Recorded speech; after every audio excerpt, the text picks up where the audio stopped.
सबसे पहले कहा है कि देवों के भी जो देव हैं उनका ही अवलोकन करना चाहिए। जब उनका अवलोकन करते हैं, उन पर श्रद्धा या विश्वास होती है तो पापों का विनाश होता है। और जब हम उनके मत को या सिद्धांत को स्वीकार कर लेते हैं, स्वर्ग की प्राप्ति होती है। और जब हम रत्नत्रय को स्वीकार कर लेते हैं तो मोक्ष के साधन की क्या होती है? प्राप्ति होती है। ऐसे जिनेंद्रों ने, जिन्होंने कर्मों को, इंद्रियों को और कसायों को जीत लिया है, उनके जो स्वामी हैं, ऐसे 24 तीर्थंकरों को या 7 प्रकार के अरहंतों का दर्शन करने से और साधुओं की वंदना करने से पाप लंबे समय तक ठहरते नहीं है, जैसे छेद सहित हाथ में जल ठहरता नहीं है। तब यहाँ दर्शन कैसे करना चाहिए? भगवान के दर्शन करने के लिए जब हम घर से निकलते हैं, स्नान करके आना चाहिए। स्नान करने के बाद में हमारे जो वस्त्र हैं वह व्यवस्थित हों, सादगीमय होना चाहिए। यानी कि वस्त्र फटे भी ना हों, छिद्र आदि वाले ना हों। जिन वस्त्रों से मलमूत्र आदि क्षेपण किया जाता है, उन वस्त्रों को पहन करके जिनालय में आया नहीं जाता। या महिला वर्ग अशुद्धि आदि के समय जिन वस्त्रों को पहनते हैं, उन वस्त्रों से मंदिर नहीं आया जाता। अपन इतना परिग्रह रखते हैं तो कम से कम अपन को 4-5 साड़ियाँ किसकी रखना चाहिए? 2-4 सूट बालिकाओं को कैसे रखना चाहिए? सिर्फ जिनालय के लिए ही हैं, अन्य जगह इनका उपयोग हम नहीं करेंगे। दाहिने हाथ में चावल होना चाहिए, यानी पुंज द्रव्य कौन से हाथ में होना चाहिए? दाएं हाथ में। और जब वो दायां हाथ हमारा अपने नाभि के ऊपर होना चाहिए। कैसा होना चाहिए? नाभि के ऊपर। क्यों? जिस द्रव्य से हम पुण्य कमाने जा रहे हैं, उस द्रव्य को हम अपने नाभि के नीचे कभी रखते नहीं हैं। और फिर इसके बाद में प्रायः करके जिनालय उपनय आना चाहिए। जूते चप्पल पहन करके नहीं आना चाहिए। 4 हाथ जमीन देख करके आना चाहिए। कितने हाथ जमीन देख करके? 4 हाथ आगे के जमीन देखें, कोई जीव जंतु ना हो या कहीं किसी प्रकार की गंदगी ना पड़ी हो, ऐसा अवलोकन करते हुए आते हैं। और आते साथ में बाएं हाथ से जल ले करके पैर हमें पूरे धोना चाहिए। एड़ी से पैर धुलना चाहिए। कहाँ से धुलना चाहिए? एड़ी से। आप क्या करें? सीधा सीधा जल लो, एड़ी को उठाओ, जल डाल दो, पूरा पैर क्या हो जाएगा? धुल जाता है। कम पानी में दोनों पैर। बगैर पैर धोए मंदिर में जाने का फल क्या है? इसके लिए आप सबको करकंडू नाम का चरित्र पढ़ना चाहिए। कौन सा? एक करकंडू नाम का क्या है? चरित्र है। उस चरित्र को पढ़ना चाहिए कि बगैर पैर धो करके मंदिर में जाने से क्या नुकसान होता है। और जैसे पैर धोए हैं, दाएं हाथ में क्या है? चावल है। जैसे हमें भीतरा मुद्रा दिखती है, देहरी के हम अंदर होते हैं, हमारे मुख से निकलेगा ओम जय जय जय, नि सही नि सही नि सही। ये बोलकर जब आगे पहुँचेंगे, नमोकार मंत्र का क्या करेंगे? उच्चारण करेंगे। और नमोकार मंत्र को उच्चारण करके 5 पुंज अपन क्या है? वेदी पर क्या करेंगे? समर्पित कर लेंगे। फिर इसके बाद में वहीं बैठ कर के करें गवासन से क्या करेंगे? नमस्कार करेंगे। पंचांग नमस्कार अथवा अष्टांग, 2 तरह का क्या होता है? नमस्कार होता है। ये नमस्कार करने के बाद में हम 3 प्रदक्षिणाएं देते हैं। क्या देते हैं? 3 परिक्रमा करेंगे। परिक्रमा 3 पूरी होंगी तो भगवान के वाईं ओर खड़े होकर के 9 बार क्या पढ़ेंगे? नवकार मंत्र पढ़ेंगे। 9 बार नवकार मंत्र पढ़ने के बाद में जिनवाणी के लिए 4 पुंज समर्पित करेंगे, 4 अनियोग के। मुनि महाराज हैं तो रत्नत्रय के 3 पुंज क्या करेंगे, समर्पित करेंगे। बैठ कर के हाथ जोड़ कर के गवासन से नमस्कार करेंगे और आकर के जैसे ही आने लगेंगे अस्सही अस्सही अस्सही बोल कर के हम क्या हैं, जिनालय से बाहर आते हैं। ये तो भगवान के दर्शन करने की क्या है, विधि है। फिर साधु की वंदना कैसे करना चाहिए? साधुओं की वंदना के लिए है, कोई भी साधु की वंदना करना है तो उसके लिए 1 हाथ दूर से, 3 हाथ दूर से, 5 हाथ दूर से और 7 हाथ तक का विधान किया है। 1 हाथ से कब, जब तुम्हें प्रायश्चित आदि लेना है तब मुनि महाराज से 1 हाथ की क्या रहेगी, दूरी रहेगी, ताकि अन्य लोग न सुन पाएँ आपके अपराध को, सिर्फ महाराज जी क्या करें, श्रवण कर पाएँ। इसलिए उनसे बैठ कर के हम क्या करेंगे, प्रायश्चित लेंगे। फिर इसके बाद में 3 हाथ दूर बैठ कर के जब हमें कोई शंका समाधान करना है, हमारी कोई जिज्ञासा है, उस जिज्ञासा को हमें शांत करना है, 3 हाथ दूर बैठ कर के हम क्या करेंगे, निवेदन करेंगे। फिर इसके बाद में 5 हाथ दूर से हम क्या है, सामान्य से कुशल क्षेम पूछते हैं। आएंगे, हाथ जोड़ेंगे, हाथ जोड़ते हुए जैसे ही गवासन से बैठेंगे नमोस्तु करेंगे और नमोस्तु करते हुए पूछ लेंगे आपका रत्नत्रय कुशल है, आपकी साधना अच्छी चल रही है, हे मुनिवर, हे गुरुवर, हमारे लिए कोई सेवा हो, हमारे लिए कोई उपाय हो तो आप बताइए। इतना पूछ करके पुनः हम नमस्कार करेंगे। उन्होंने कुछ बोला तो ठीक, नहीं तो काउसर किया और उठ कर के जल्दी से क्या है, हम बाहर आएंगे। वहाँ कक्ष में जाते समय भी निस्सही निस्सही बोलना चाहिए, लौटते समय अस्सही अस्सही बोलना चाहिए। साधुओं के पास बैठ कर के कभी भी कोई भी कथा नहीं करना चाहिए, कोई भी प्रलाप नहीं करना चाहिए, कोई हंसी मजाक नहीं करना चाहिए। सिर्फ तत्व संबंधी कोई हमारी कमी है, हमें कोई सुधार करना है, उसके विषय में चर्चा करेंगे। अथवा हम दूसरा विषय ये है कि हम आपकी साधना में कैसे साधक बन सकते हैं, अर्थात आपको हमारे नगर में कोई तकलीफ तो नहीं है, ये हम पूछ करके क्या है, उनने कोई उत्तर दिया तो ठीक, नहीं दिया तो हम समय खराब नहीं करें और कहाँ जाएंगे, हम वापिस आएंगे। ये साधु की वंदना करते समय हाथ जोड़े हैं, गवासन से बैठे हैं, बोलेंगे हे स्वामी अंचिमी पूजिमी वंदामी नमस्वामी दुख को कमख हो वही लाहो सुगई गमनम समाहि मरणम जिन गुण संपत्ति हो मज्जम। इतने धीमे बोलेंगे कि अन्य लोगों को बाधा ना हो। यदि महाराज स्वाध्याय कर रहे हैं तो उनको भी बाधा ना हो। इतना बोल करके हाथ जोड़ करके नमोस्तु कर लेंगे और बार बार देखना नहीं है नमोस्तु करते समय उनने हाथ उठाया कि नहीं उठाया। अपन कैसे करते हैं, गिरगिट जैसे दर्शन करते हैं। कैसे, सिर झुकाएंगे कहाँ और देखेंगे कहाँ,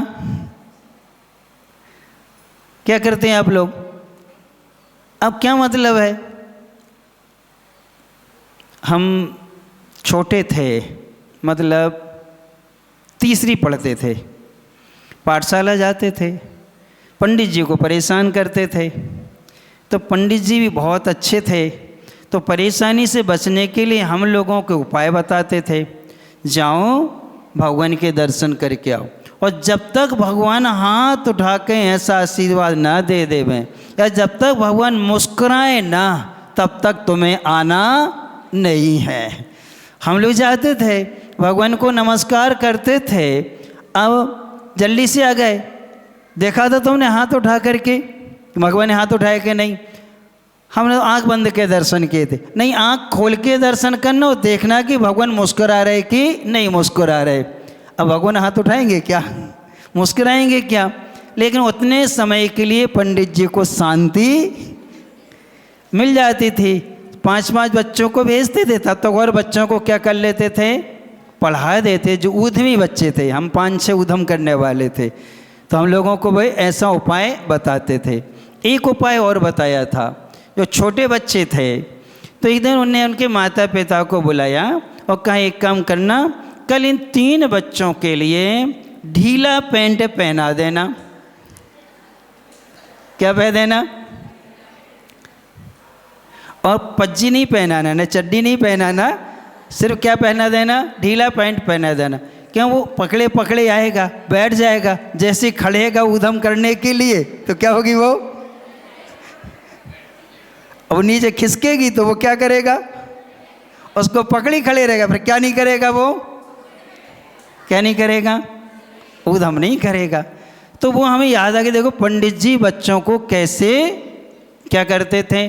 तो अपन को मुनि महाराज के समक्ष साधु की वंदना करते समय उनके कक्ष में जाएंगे, ओम निस्सही निस्सही निस्सही धीरे से बोलेंगे, गवासन से बैठेंगे और बैठ करके नमोस्तु करते समय अंशिमी पूजिमी वंदामी नमस्वामी दुखको कमक्खो वहीला हो शुगई गमनम समाहि मरणम जिन गुण संपत्ति हो मध्यम। और नमोस्तु किया, उनने देखा, अपने तो आशीर्वाद दिया, पूछ लिया आपका रत्नत्रय कुशल है, आपकी साधना अच्छी है, आप स्वस्थ हैं, हमारे लिए कोई सेवा हो, हमारे लिए कोई उपाय हो तो कृपया कर हमें क्या है उपकृत करने की अनुकंपा करें।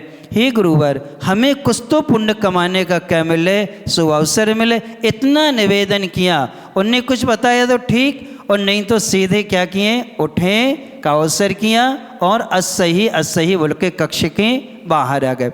इस प्रकार से साधुओं की वंदना करनी चाहिए। हम लोगों के लिए कहा है, राजा महाराजा जब साधु की वंदना करते थे आते साथ में नमस्कार करेंगे, 3 प्रदक्षिणा देंगे। क्या देंगे? 3 परिक्रमाएं देंगे। फिर बैठ के क्या करेंगे? नमस्कार। वैराग भावना में पढ़ना। चक्रवर्ती जी क्या कहते? वज्रनाभि चक्रवर्ती ने 3 प्रदक्षिणा दे सिर नायो और चरणन ठिद दीनी। यानी 3 प्रदक्षिणा दी, सिर को क्या किया? नवाया, और चरणों में क्या कर ली? उनकी स्तुति की थी। किन्होंने? चक्रवर्ती ने। अब अपन लोगों की ऐसी व्यवस्था रहती नहीं कि महाराज ऐसे बैठे को हम 3 परिक्रमा लगा सकें, कुछ नहीं, बैठ करके इतना अपन को बोलना चाहिए। ये साधुओं की वंदना कैसे करनी चाहिए? हाथ जोड़ के अभिवादन करना, ये क्या कहलाती है? वंदना कहलाती है। और स्तुति करना, उनके गुणों का गान करना। ऐसा करने से लंबे समय तक पाप अपने जीवन में ठहरते नहीं हैं। इसके लिए आगे दे रहे हैं, वीतिराग मुखम दृष्ट्वा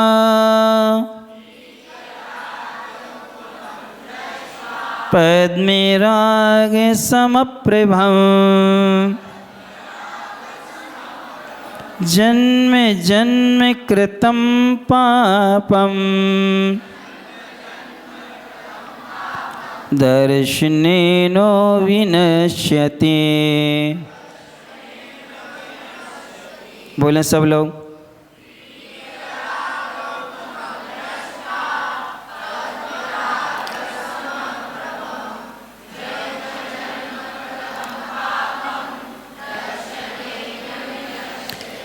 दर्शनम जिन सूर्यस्य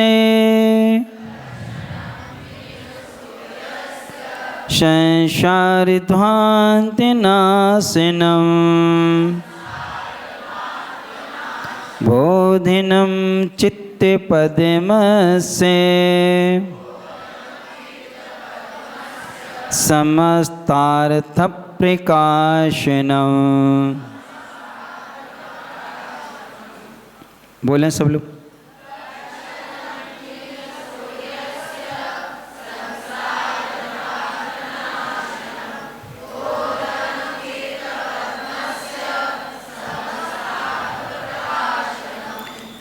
अब यहाँ देवाहि देव भगवान का दर्शन साधुओं की वंदना करने के बाद में आगे दे रहे हैं कि पद्मे राग समप्रभम।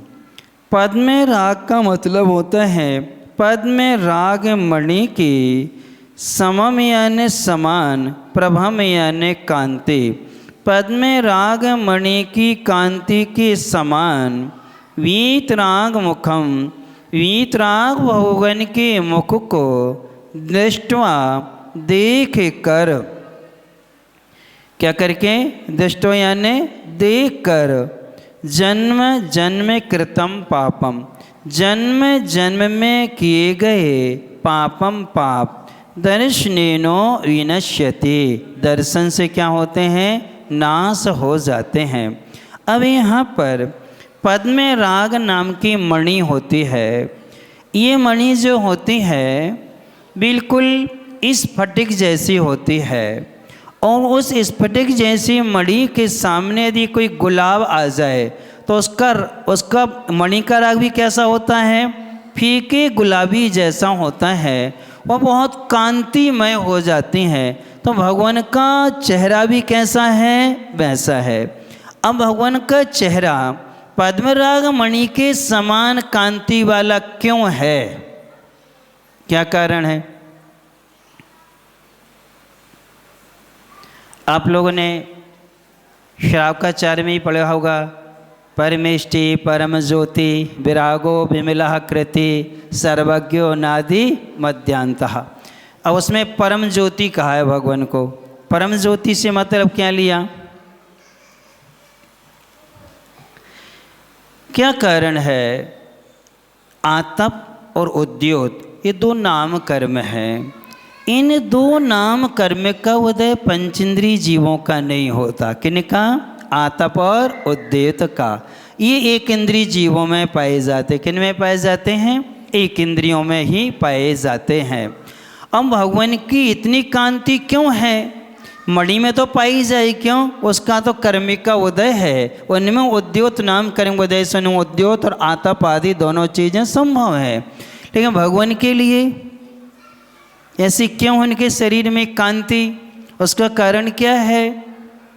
उसका कारण है वर्ण नाम कर्म का उदय। किसका? वर्ण नाम कर्म का उदय। कितने प्रकार का वर्ण होता है?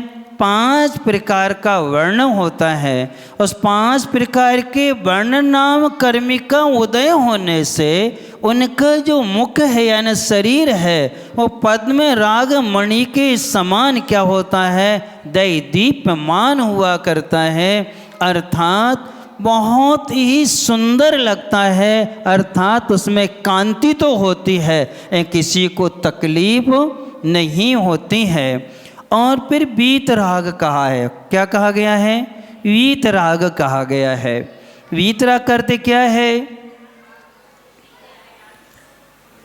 विगितः राग यशः वीतरागः, राग निकल गया है जिनकी आत्मा से वो क्या कहलाते हैं? वीतराग कहलाते हैं। दूसरा है अष्टादोष रहिता यस सचा वीतरागः, 18 दोषों से जो रहित होते हैं वो कौन कहलाते हैं?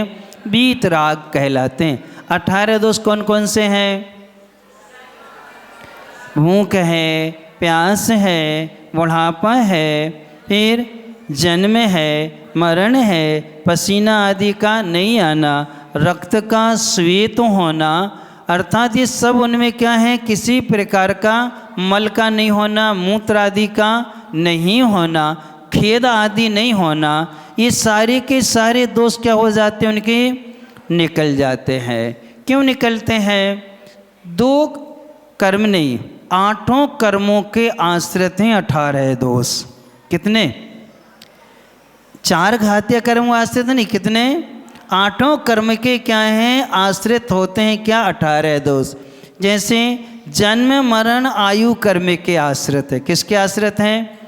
आयु कर्म के आश्रित है। तो जन्म मरण का क्या हो गया? नाश हो गया। आज जो वृद्धावस्था होती है वो किस कर्म के आश्रित है? बुढ़ापा। नाम कर्म की 93 प्रकृतियां हैं। उनमें से अब बताओ कौन से नाम कर्म के कारण से वृद्ध अवस्था आती है? अस्थिर नाम कर्म के उदय से। किसके? अस्थिर नाम कर्म की उदय से क्या आती है? शरीर में क्या आती है? वृद्ध अवस्था आती है। फिर रोग क्या है? रोग किस कारण से रोग आते हैं?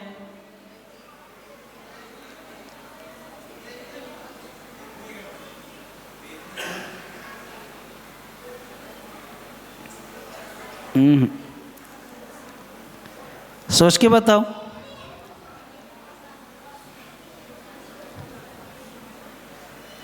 अब इसमें दो कर्म निमित्त बनते हैं, एक तो अनादेय नाम कर्म और एक अस्थिर नाम कर्म। और वात पित्त कफ का चलायमान हो जाना ये अस्थिर है। जितना वात, जितना पित्त, जितना कफ ना रह के वो अपने स्थान से चलायमान हो जाए, कम या ज़्यादा हो जाए, तो अस्थिर नाम कर्म की उदय से। और दूसरा अनादेय, किससे? अनादेय नाम कर्म के कारण से हम चाहते हुए भी कोई भी अच्छा कार्य नहीं कर पाते हैं। किस समय? बीमारी अवस्था में। अब भगवान को भूख और प्यास क्यों नहीं लगती? आपको भूख प्यास क्यों लगती है? किस कर्म के उदय से लगती?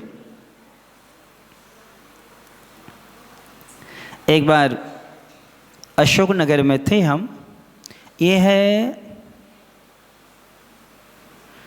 99 की बात है, 1999 की।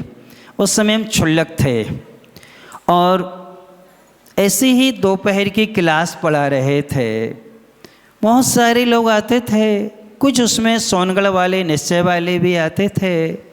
एक माँ ने प्रश्न कर लिया, कहने लगी, क्षुल्लक जी क्या तीर्थंकर भी प्रमाद अवस्था को प्राप्त होते हैं क्या? तीर्थंकरों को भी क्या होता है? प्रमाद होता है क्या? जैसे उन्होंने ये कहा, हमने तत्काल गुरु जी का स्मरण किया और हमने कहा हाँ, आहारचर्या को जाते समय। किस समय? जब मुनि महाराज आहार को, तीर्थंकर मुनि आहारचर्या को जाते हैं, उस समय प्रमाद अवस्था को प्राप्त होते हैं। तो वो कहने लगी, क्यों होते हैं? आहारचर्या को क्यों जाते हैं? क्या कारण है?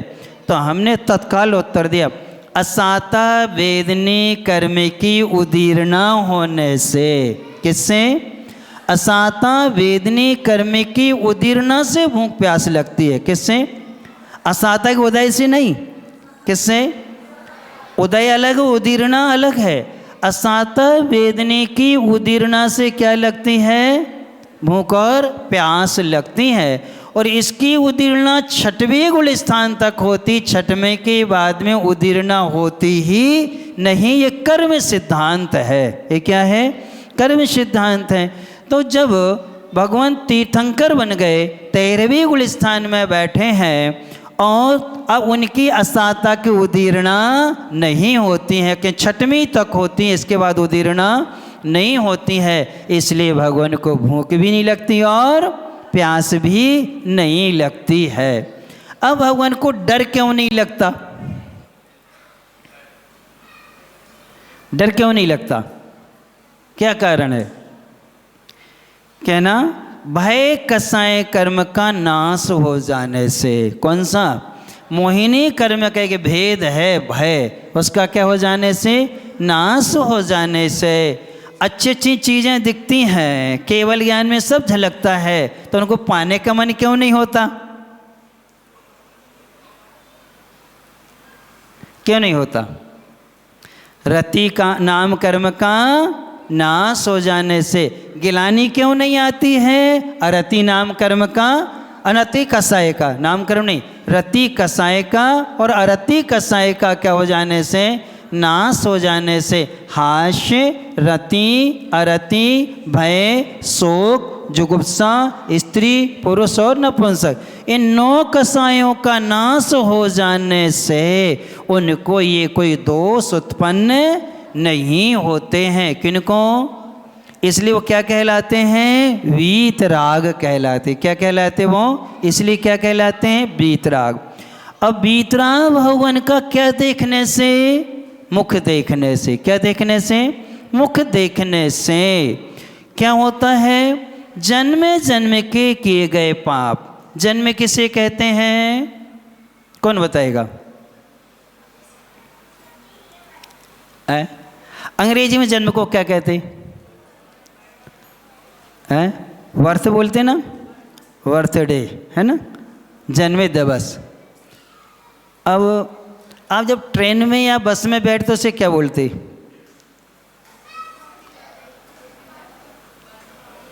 सीट को क्या बोलते? आप बर्थ बोलते कि नहीं बोलते हैं? तो आपका जन्म सीट से हुआ है क्या? यानी ट्रेन में जो अपन बैठते ना, बर्थ को उसको क्या बोलते हो? बर्थ बोलते कि नहीं बोलते? अब जन्म को भी क्या बोलते हैं? जन्म की परिभाषा है 10 प्राणों के संयोग को जन्म कहते हैं। क्या? प्राणों के संयोग को जन्म कहते हैं। और प्राणों के वियोग को मरण कहते हैं। किसके? प्राणों के वियोग को क्या कहते हैं? मरण। और प्राणों के संयोग को क्या कहते हैं? जन्म कहते हैं। तो जब हम ऐसे भगवान का मुख देखते हैं जो पद्मराग मणि के समान है, तब हमारे जन्म जन्म में, यानी हमने पिछले भवों में जितने कर्म बांधे हैं वो सारे के सारे कर्म क्या होते हैं? नाश हो जाते हैं। क्या करने से? ऐसे वीतराग भगवान का क्या देखने से? दर्शन करने से, उनके मुख मुद्रा का अवलोकन करने से। अच्छा ये बताओ,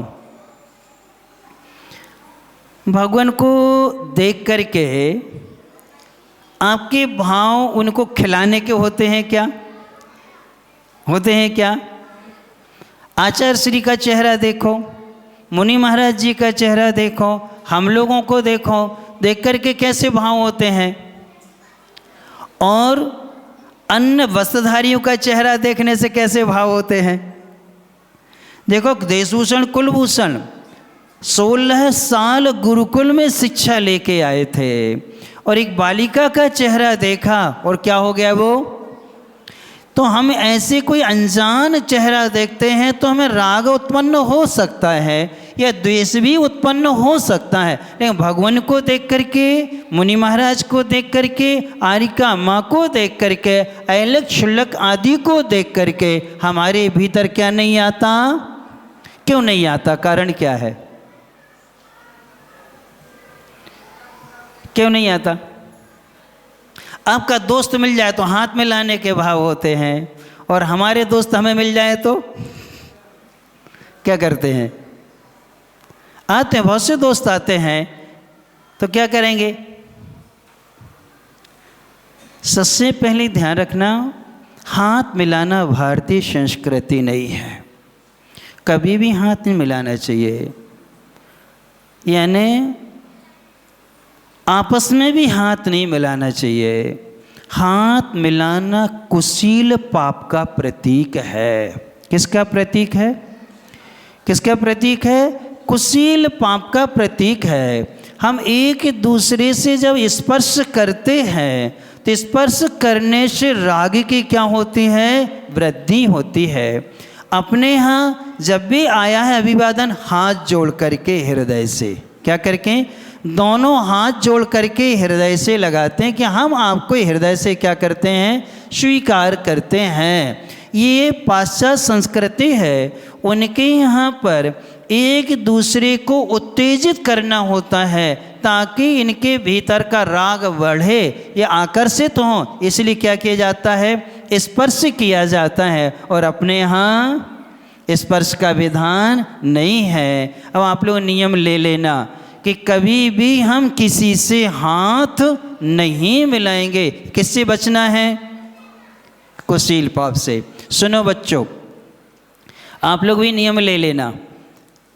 राम ने सीता जी का कई बार हाथ पकड़ा होगा। क्या उनकी क्या थी? वो पत्नी थे, उनको पाप नहीं लगा। लेकिन रावण ने हाथ पकड़ के कहाँ बैठाला था? विमान में। एक बार हाथ पकड़ने से उसने नरक आयु का बंद कर लिया। किसने? क्यों? क्यों? वो रावण की पत्नी नहीं थी। किनकी पत्नी थी? और रावण ने मंदोदरी का हाथ कई बार पकड़ा होगा, पाप नहीं लगा, नरक आयु नहीं बंधी। किसको? क्यों? वो उनकी क्या थी? पत्नी थी। तो हम दूसरे की पत्नी से हाथ मिलाएं या दूसरे के बहन से हाथ मिलाएं या दूसरे के भाई से हाथ मिलाएं तो कौन से पाप का दोष लगेगा? इसलिए कभी भी मित्रता में क्या नहीं मिलाना चाहिए? हाथ नहीं मिलाना। क्या करना है? हाथ जोड़ना है। हमने कई बालिकाएं जो पढ़ने गईं उनको नियम दिया तो कुछ लोग ने तो ले लिया, लेकिन कुछ ने तो हमने माता पिता से कह दिया तुम्हारी बिटिया तुम्हारे हाथ से गई, अब वो तुम्हारे संस्कारों में रहने वाली नहीं है। और कई ने जिनने नियम लिया तो एक बालिका ने तो जॉब छोड़ दिया। क्या छोड़ा? सीए किया था और सीए करने के बाद भी नियम लेके गई। जब वो ऑफिस में आए, काम करते थे वहाँ पर, उनके बॉस के अंडर में थे वो, क्योंकि 6 महीने उसको उनके यहाँ क्या करना था? अभ्यास करना था। तो 55 साल के थे वो अंकल जो सीए, पुराने सीए थे, उनके यहाँ पर वो थे। अब जैसे गई तो हाथ क्या होता था? खड़े हो करके क्या मिलाना पड़ता था? हाथ मिलाते थे। हाथ मिलाए तो उसको अजीब लगा, वो यहाँ कहीं दबा देते थे। हाथ मिलाते साथ में क्या करते थे? यहाँ दबाना। उसको बड़ा अजीब लगा और उसने टोक दिया कि सर क्या आप अपनी बेटी से भी ऐसे ही हाथ मिलाते हो क्या? क्या कह दिया उसने? वो समझ गई कि इनकी दृष्टि अच्छी नहीं है, तो क्या आप अपनी बेटी से हाथ मिलाते हो? तो उन्होंने कहा आप इससे निकलो, मैं तुम्हें नहीं रखना चाहता। उसने जॉब छोड़ दी, वहाँ से वो वापस आ गई कि हमें अपने सील की रक्षा करना है, हमें पैसा नहीं कमाना है।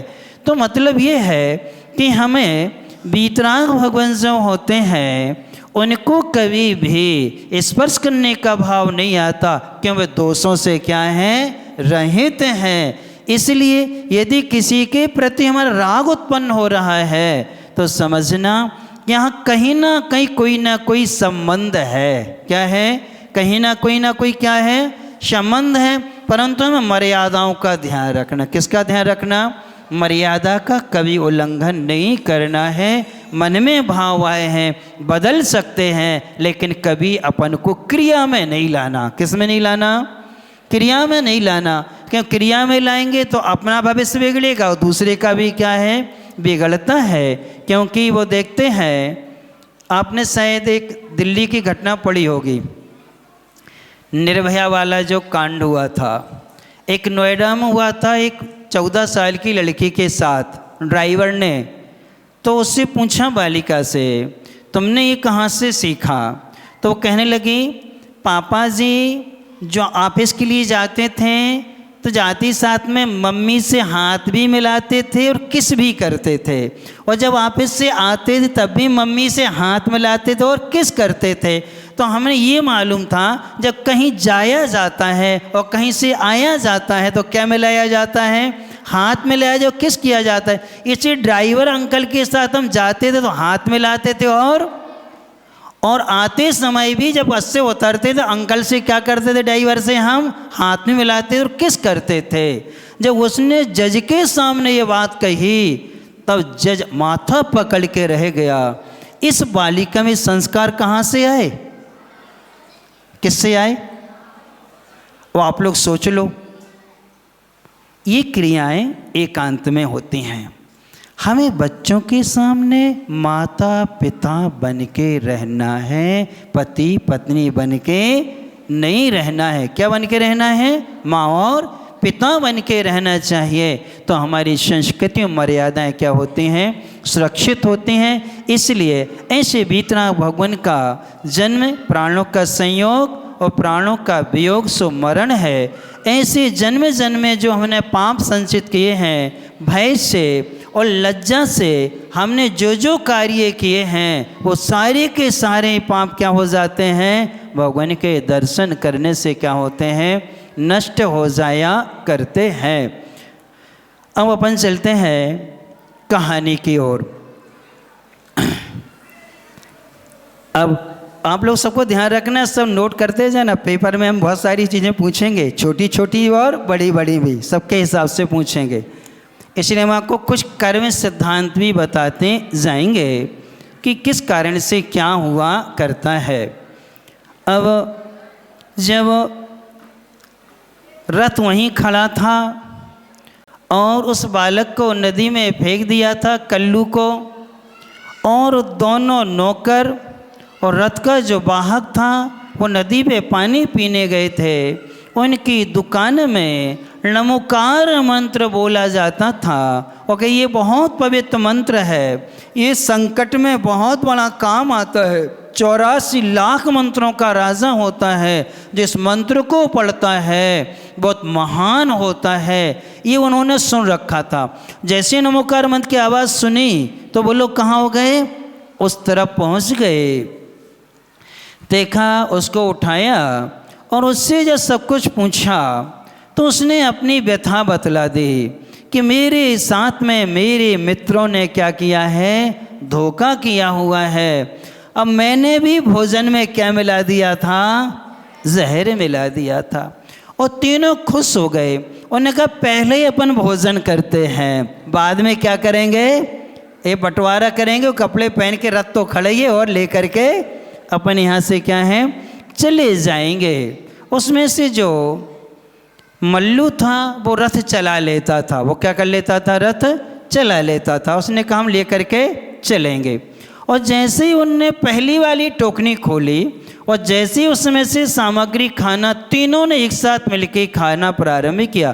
थोड़ी ही देर में तीनों को चक्कर आ गया, मूर्छा आ गई और तीनों क्या हो गए, वहीं गिर गए। कौन, अब घड़ा वहीं रखा है और तीनों वहीं क्या हैं, मृत पड़े हैं।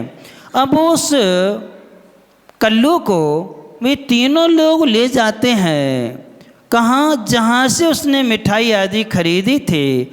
उस दुकानदार ने देखा ये तो वही बालक है जिसने पैसे दे करके सामग्री ली थी और बार बार नमो अरिहंताणम, नमो सिद्धाणम, नमो ऐरियाणम, नमो अज्जयाणम, नमो लोए शब्द शाहूनम। तो उसने पूछा क्या आप जैन हैं? उसने कही हाँ मैं क्या हूँ, जैन हूँ। क्या इस नगर में तुम्हारे कोई परिचित है? उसने कही हाँ एक काका जी हैं, उनके हमने एक स्वर्ण मुद्रा बेची थी और वहीं से तुम क्या लेके आए थे, पैसे लेके आए थे।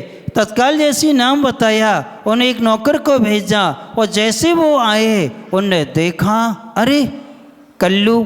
तो उसने कहा कि हमारे साथ ऐसा ऐसा मित्रों ने किया है और हाथ जोड़ के कहता है काका जी जल्दी से हमारे मित्रों को बचा लो, हमने भोजन में जहर मिला दिया था।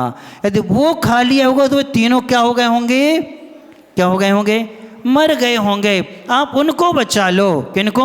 उनको क्या कर लो, बचा लो। इतने में उसके पिता आ गए। किसके?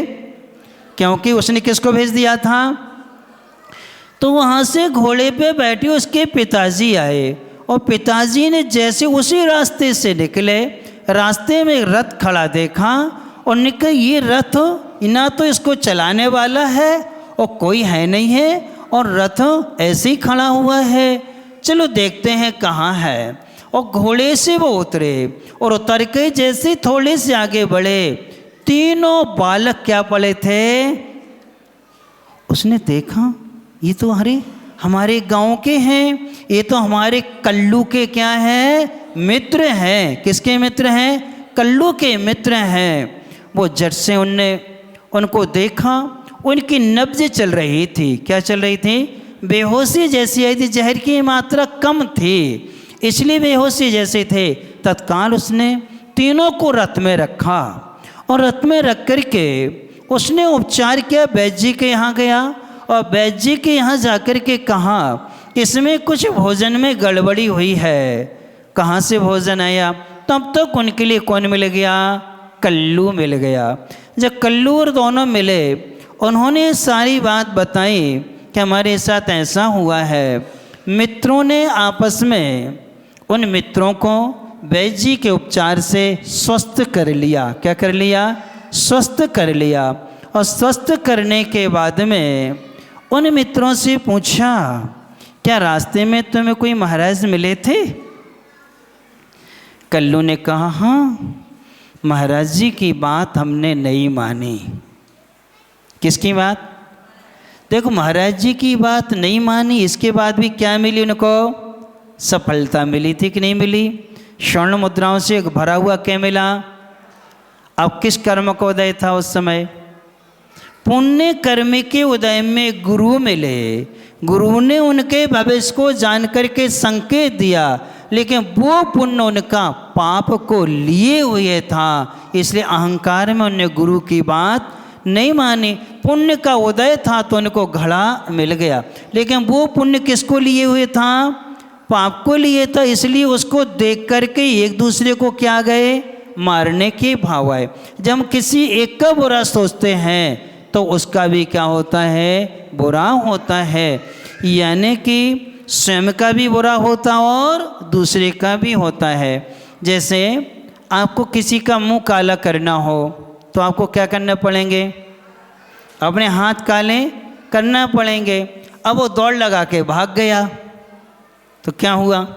और तुम उसका मुंह काला कर पाओ ना कर पाओ, आपके हाथ तो काले हो ही जाएंगे। अब उसका बुरा पुण्य का उदय है, बुरा हो या ना हो, अपन ने जो बुरे भाव किए हैं उससे अपना भाव तो क्या है?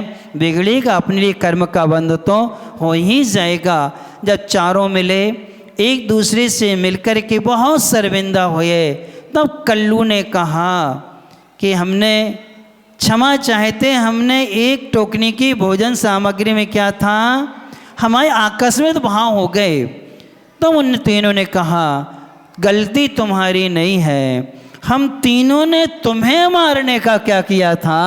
विचार किया था, इसलिए तो तुम्हारे लिए बाद में याद आई। क्या मिलाना चाहिए इसमें? यदि हम तीनों मिलके तुम्हारा मारने का विचार नहीं करते तो तुम्हारे मन में भी मारने के भाव नहीं आते। शेष कहानी डैश डैश डैश। आगे मालूम चलेगा कि वे चारों मित्रों का क्या होगा। पिताजी भी आ गए हैं, काका जी भी आ गए हैं, दुकानदार भी हैं। अब वो रथ भी खड़ा है, स्वर्ण मुद्राओं से भरा हुआ घड़ा मिलेगा कि नहीं मिलेगा, क्या होगा, ये सब अपना आगे जानने की कोशिश करेंगे। आगे जानेंगे क्या है, परंतु इससे इतना याद रखना, शिक्षाएं बहुत सारी मिलती हैं।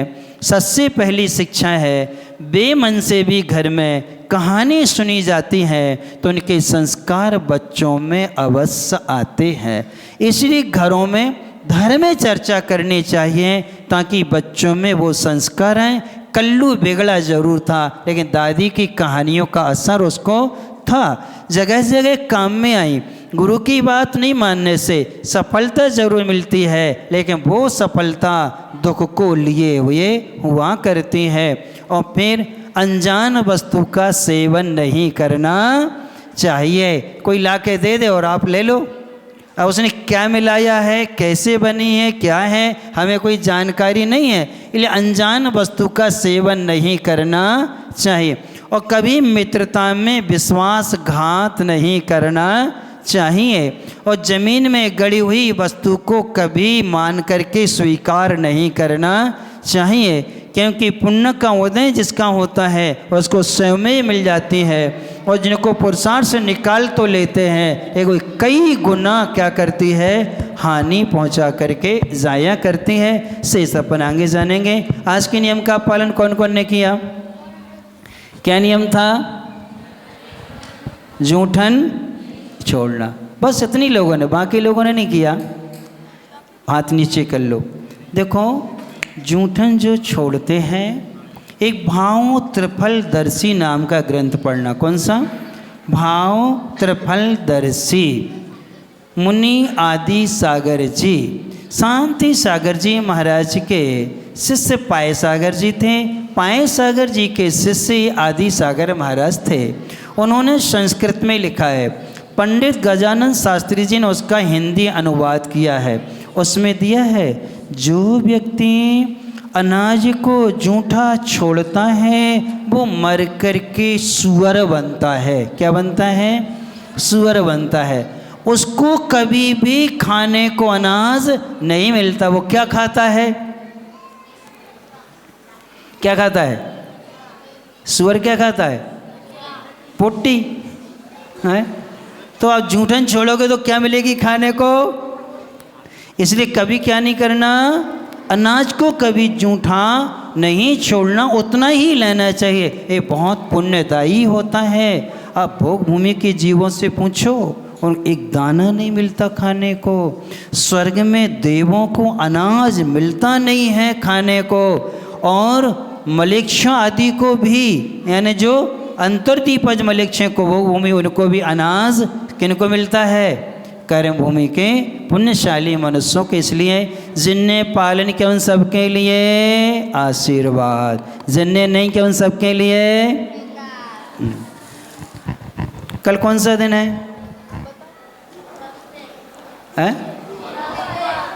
कौन सा दिन है? गुरुवार है ना? पक्का? सरल नियम देंगे कठिन? बहुत इजी नियम देते हैं। कल के लिए बहुत सरल नियम है कि कल आपको मिर्ची नहीं खाना। क्या नहीं खाना? मिर्ची नहीं खाना, ना लाल वाली ना हरी वाली, दोनों मिर्ची नहीं खाना। और जिस चीज़ में डली है तो कल वो चीज़ लेना ही नहीं। अब आप मिर्ची नहीं खाओगे तो बहुत सारी चीज़ों से बच जाओगे। किससे? किससे बच जाओगे? बहुत सारी चीज़ों से बच जाओगे, क्योंकि चतुर्मास में मर्यादित भोजन लिया जाता है, मर्यादा के बाहर। अच्छा, बटी हुई मिर्ची की मर्यादा कितने दिन की है? यानी सारी मसाले की मर्यादा कितने दिन की है? और अपनी कितने दिन की रखी है? अपना जीरा मन कब का रखा है? उसकी मर्यादा कितनी है? ओनली 48 मिनट की। कितनी है? 48 मिनट की मर्यादा होती। और अपन कितनी मर्यादा के बाहर का भोजन करते हैं, कितनी हिंसा होती, बहुत ज़्यादा पाप लगता है। हम आपको बताएंगे। इस कहानी में करीब करीब 15-20 दिन बाद प्रसंग आएगा कि अवक्षी भोजन करने का क्या फल मिलता है। यानी आपको कहानी में आएगा कि उन्होंने ऐसा, उनके शरीर में ऐसा क्यों हुआ, उनको इस कर्म का उदय ऐसा क्यों आया, उनका ऐसा वियोग आदि क्यों हुआ, किस कारण से हुआ। तो अवधि ज्ञानी मुनिराज बतलाते हैं कि तुमने ऐसा किया हुआ था, इसलिए क्या नहीं खाना? लाल और हरी क्या नहीं खाना? कौन सी मिर्ची नहीं खाना? लाल और हरी दोनों मिर्चियाँ नहीं खाना। का अवसर कर लो, भगवान से प्रार्थना करो कि हे भगवान, कल का जीवन हमें मिलेगा तो कल हम मिर्ची नहीं खाएंगे। और यदि कल पालन करके नहीं आए तो हम आशीर्वाद भी नहीं देंगे और पढ़ाएंगे भी नहीं। ध्यान रखना।